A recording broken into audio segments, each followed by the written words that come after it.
Hi guys, and welcome to this video on the full moon in Libra that happens on the 13th of April 2025. Thanks for joining me. The chart you see next to me here, that's a snapshot of the sky at the moment this full moon will take place. I'm going to analyze the chart to see how the planets interact with each other, what energy they create amongst themselves, and how that's going to influence you. I'm based in the UK, so in my time zone, this happens at 21 minutes past midnight on the 13th of April. If you're west of Europe, in North or South America, it happens in the evening on the 12th of April. This is a full moon though, it's a gradual process, so it's not just here 1 minute and gone the next. So you'll feel this on the 12th, 13th and 14th of April. This is known as the pink moon, which I think is very fitting because it's going to encourage you to pursue the sweetest things in life, to fall in love, to start businesses that create abundance and plenty in life. It's also a micro moon, so it's going to show up as smaller. And that's interesting because it's going to prompt you to examine what really is important to you and what you want to connect with, whether you've had disappointments in those areas in the past or not. If the desire is still there, it's going to say this is something that you want to focus on and that you want to expand and make bigger.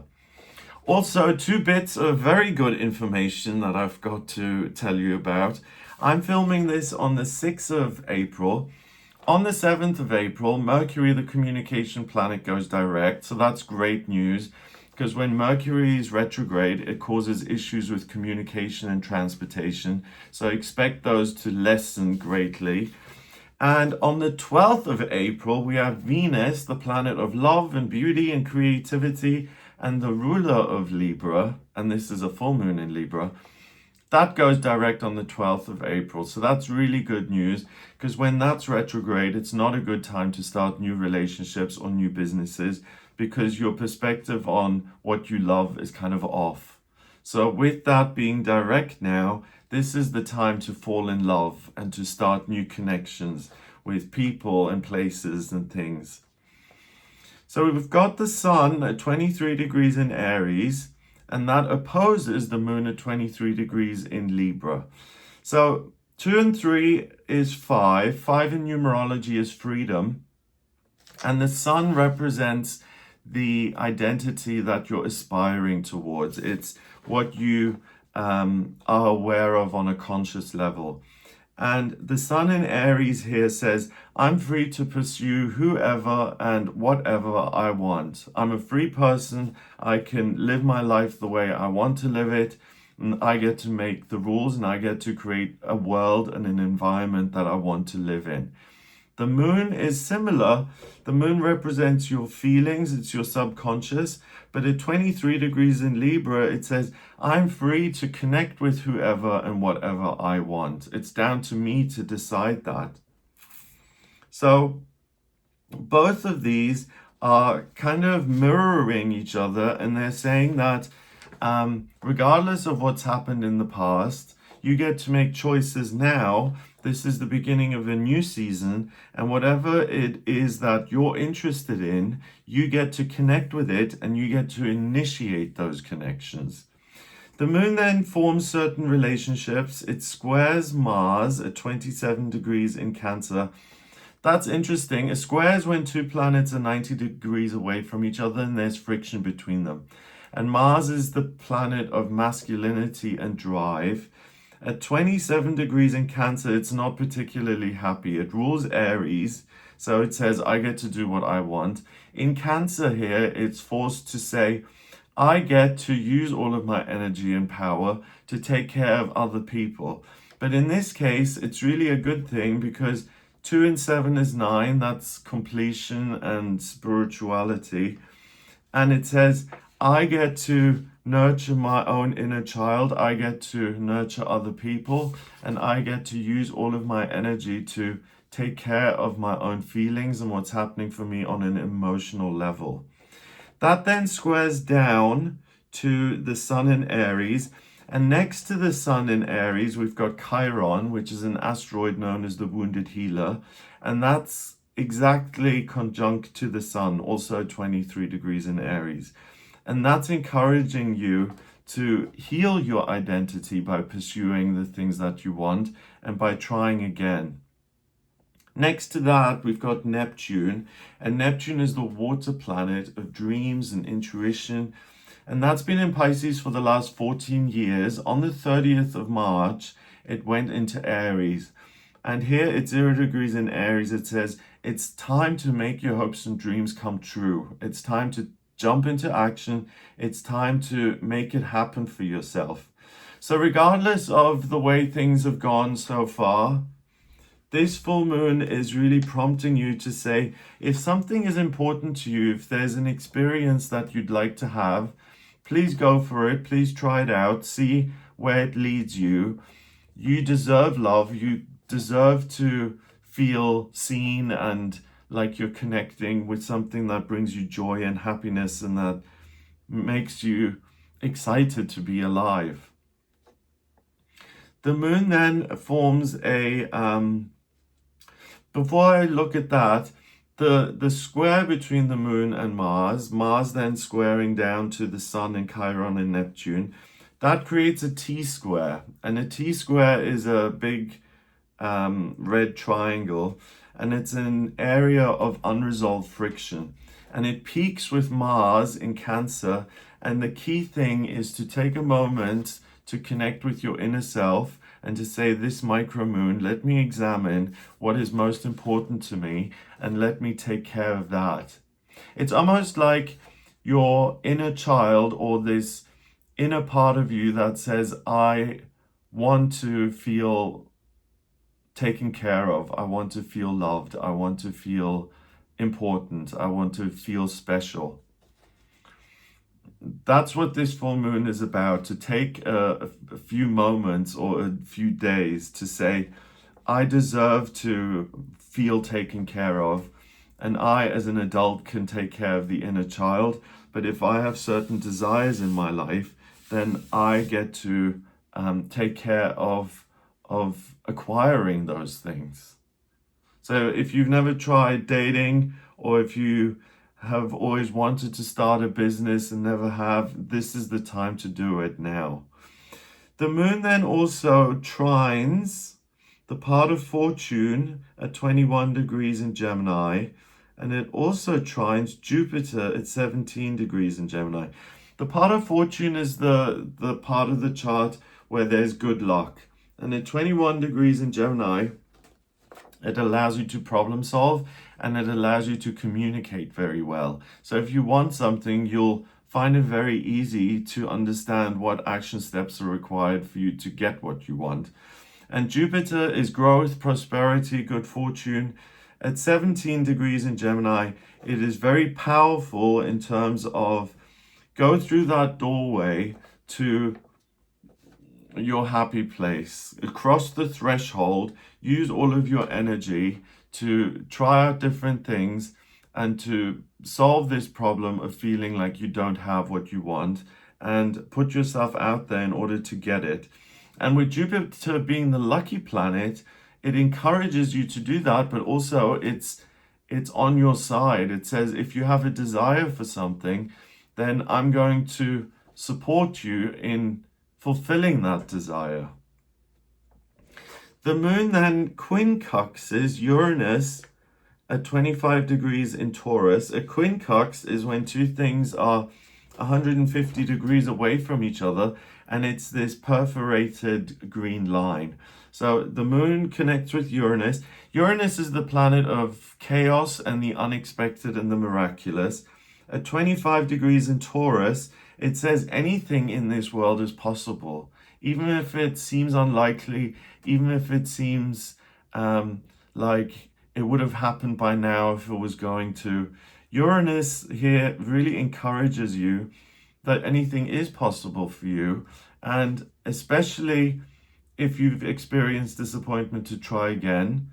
But if you've never tried something, to try it for the first time and to rely on your good luck and to say, by going in that direction and initiating something that I want, it's going to work out. And I'm just simply going to assume that it's going to work out. Then on the other side, we've got another quincunx. And the moon quincunxes this stellium of Venus, Saturn, the North Node, and Mercury, all in Pisces. A stellium, Stellium, is when three or more things are sitting together. And we've got a lot of planets here sitting together in Pisces. So Mercury is the communication planet. That's now direct. And at 28 degrees in Pisces, it says, take the initiative to make your hopes and dreams a reality. The North Node is at 26 degrees in Pisces. If I'm looking at your natal chart, the North Node in the natal chart really shows me what your life purpose is. So if you want me to have a look at your natal chart, please get in touch with me. I'll give you the details afterwards. But here it's saying you have the power to make your hopes and dreams a reality. So don't squander this opportunity, or don't kind of snooze on it, or don't miss this opportunity, because good luck is on your side here during this full moon, and it will help you to realize what it is you want. Saturn is structure and security. It's like a concrete slab. It's a foundation.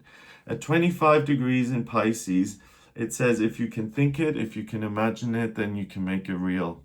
It's as simple as that. It's very encouraging here, this full moon. It really says that your hopes and dreams aren't just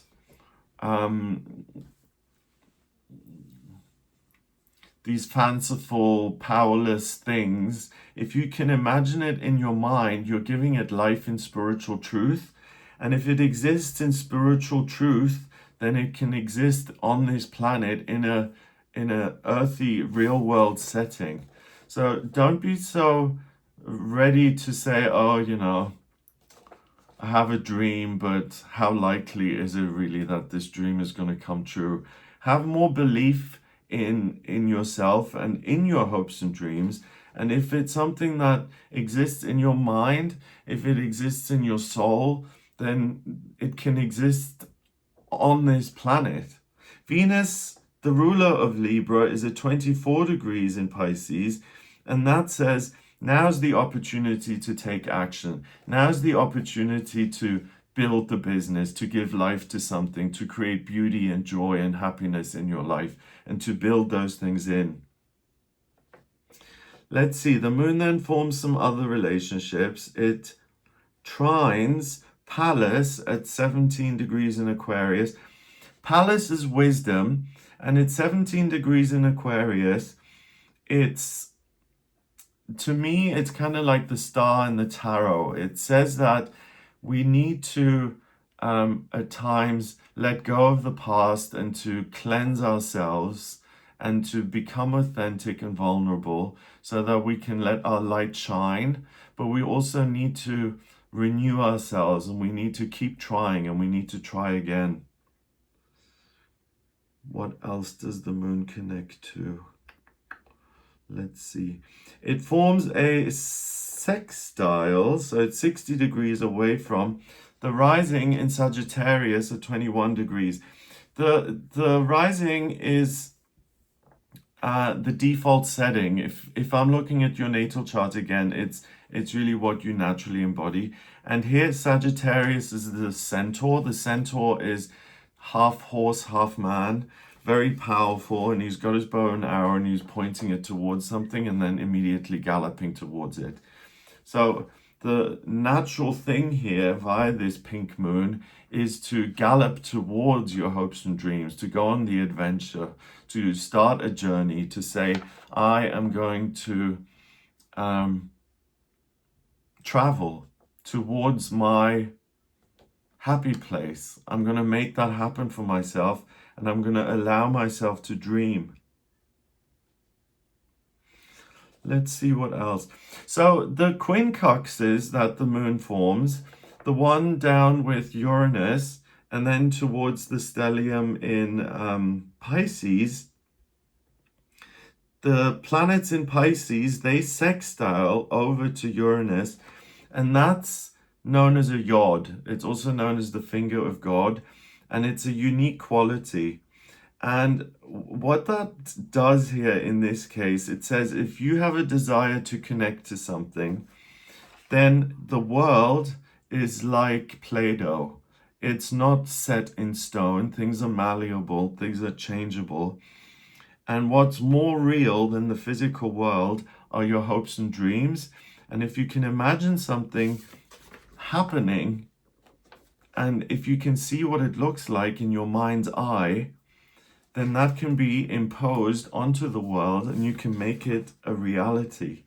So this is so encouraging in the sense that if you have a fantasy, that fantasy can become reality, and it should become reality. That's the amazing thing about this, that it's not just, oh, wouldn't it be nice?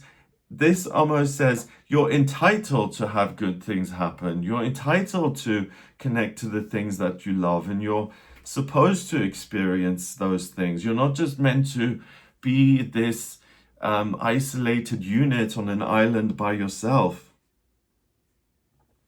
Let's see if there's anything else. I've mentioned the T-square. There's also a grand cross in this chart. A grand cross is a big red square that often, if it's in a natal chart, it can push and pull you in so many different directions that you feel overwhelmed and that you end up doing nothing. So it starts with the stellium in Pisces, so Venus and Saturn in the North Node and Mercury in Pisces. That squares the rising in Sagittarius. That squares over to the South Node in Virgo. That squares the descendant and the part of fortune in Jupiter in Gemini, and that squares back down to the stellium. So the hopes and dreams are meant to prompt you to go on an adventure.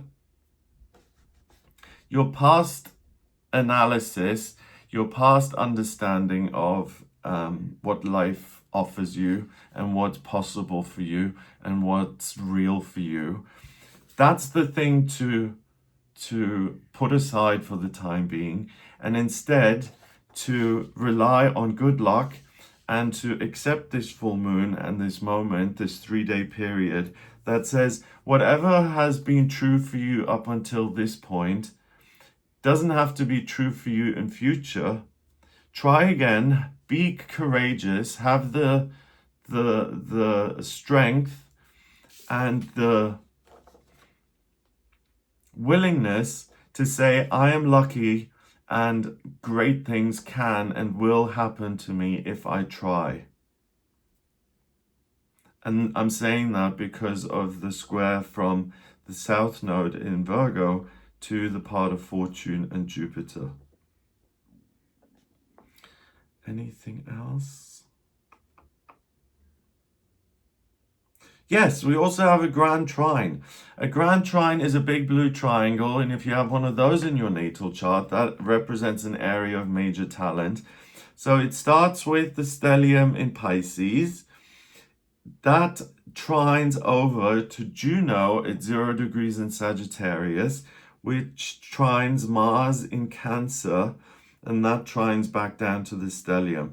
So it's in usually a grand trine is in one element, water, air, fire, earth. This one is in 2 different elements, which is unusual. It's in water and in fire. So what that means to me, Juno, first of all, is endless summer. It's what brings you happiness. At 0 degrees in Sagittarius, it says it's fun to go on adventures. It's fun to try and to explore new things. And that's the way to take care of yourself. And that's the way to make your hopes and dreams a reality during this pink moon.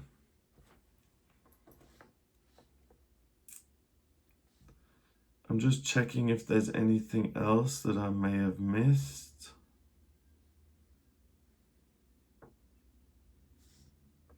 No, that's it.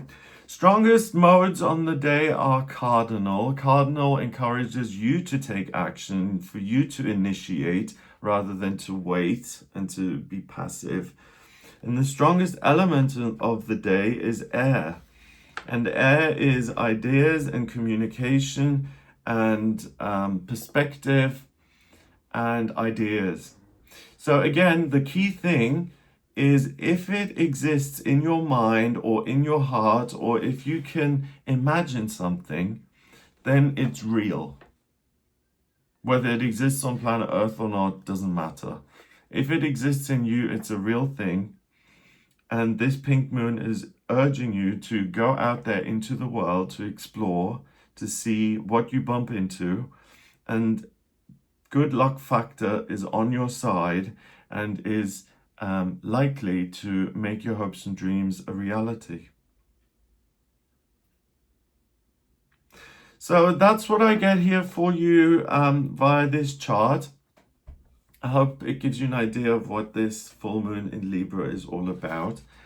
If you would like to know which one of your houses this full moon occurs in, for your rising sign, for your sun sign, or for your moon sign, then please get in touch with me for a personal reading. It's gregoryscott.com.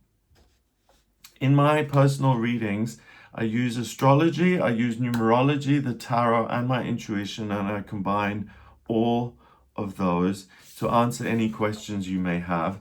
Like I said before, to draw up your natal chart, I need your place of birth, date of birth, and time of birth. If you don't have the time of birth, that's not the end of the world. I can use sunrise. But the problem is then that the rising sign and the house placements are off. So there's a process to solve that called chart rectification. And that's where you send me 10 or more life events, significant life events, and I can manually work out your time of birth. Then I've got your chart in front of me, and then I can see what your life purpose is, what your vocational aptitudes are, strengths and weaknesses, things that are naturally supported or where you need to do a little bit more work, who you are really on a core level. The thinking behind astrology is as above, so below. So the way the planets were positioned at the moment of your birth are really a strong indicator as to who you are. And the natal chart then serves as an amazing personality profile, as a kind of character profile. To look at what's coming up in future, I look at your progress chart and your transits to see what's coming up over the next few months and years and what areas are supported. And if it's near your birthday, I draw up a solar return chart. That shows me what's happening from your birthday this year until your birthday next year.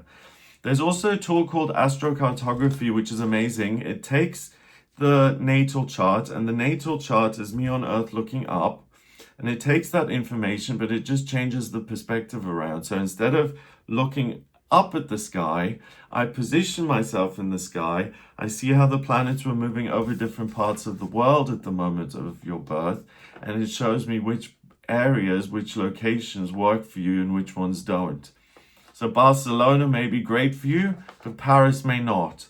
Or Miami may be wonderful, but Dubai may be even better. So if you have any questions around where to move to, which places will work, which ones won't, then please also do get in touch with me for a personal reading via the website gregoryscott.com. I hope this gives you an idea and has been useful. If you like the video, then give it a thumbs up, please. That helps it show up in searches. Subscribe for future videos, and please also share the video with anyone you think may be interested in seeing this. I hope you have a wonderful full moon, and I'll speak to you soon. All the best.